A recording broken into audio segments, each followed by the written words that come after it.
Hello everyone, welcome to our channel alive diary. আজকের থাম্বনেলটা দেখে নিশ্চয়ই বুঝতেই পেরেছেন আমি আজকে কী বানাতে চলেছি। একদম ঠিক ধরেছেন, বাচ্চাদের জন্য সাবু। আমি বাড়িতে রোজ সকালে অল্টারনেট ডেতে বাচ্চাদেরকে সাবু দিই। তো চলুন সাবুটা কিভাবে বানানো যায় সেটা দেখে নেওয়া যাক।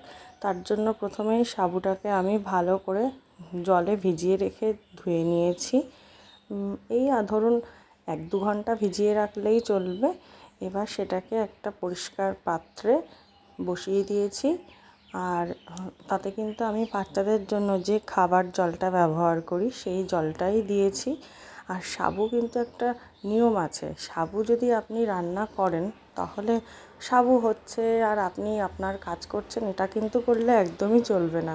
তাহলে ব্যাস সাবু কিন্তু ওই পাত্রের গায়ে লেগে যাবে আর আপনাকে সেটা তোলার জন্য যুদ্ধ করতে হবে।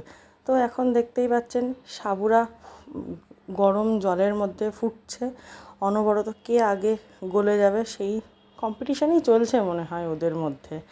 যাই হোক, চলুন দেখা যাক সাবুরা কে আগে জেতে। তো দেখতেই পাচ্ছেন সাবুগুলো অনবরত টকবক টকবক করে ফুটছে। অনেকটাই প্রায় হয়েই গেছে, সেদ্ধ হয়েই গেছে সাবু, কিন্তু এখনও অনেকটা বাকি আছে। তো সেই জন্য এখনও পুরোপুরি সাবুটা গলানোর জন্য অপেক্ষা করছি। আর সাবুতে কিন্তু প্রচুর পরিমাণে পটাশিয়াম, প্রোটিন, ক্যালোরি সব কিছু আছে, ফলে বাচ্চাদের কিন্তু সাবুটা স্বাস্থ্যের পক্ষে খুবই ভালো। আরেকটা কথা বলে রাখি, যারা আপনারা ওয়েট লস করতে চান তাদের জন্য কিন্তু সাবু ভীষণ ফলপ্রসূ। তো বাচ্চারাও তো সাবু অবশ্যই খাবে, আর চাইলে বড়রাও সাবু খেতেই পারে যাদের ওয়েট লস করার ইচ্ছা আছে। যাই হোক, কথা বলতে বলতে বলাই হয়নি যে সাবুটা কিন্তু আমাদের অলমোস্ট প্রায় হয়েই গেছে, দেখাই যাচ্ছে সেটা।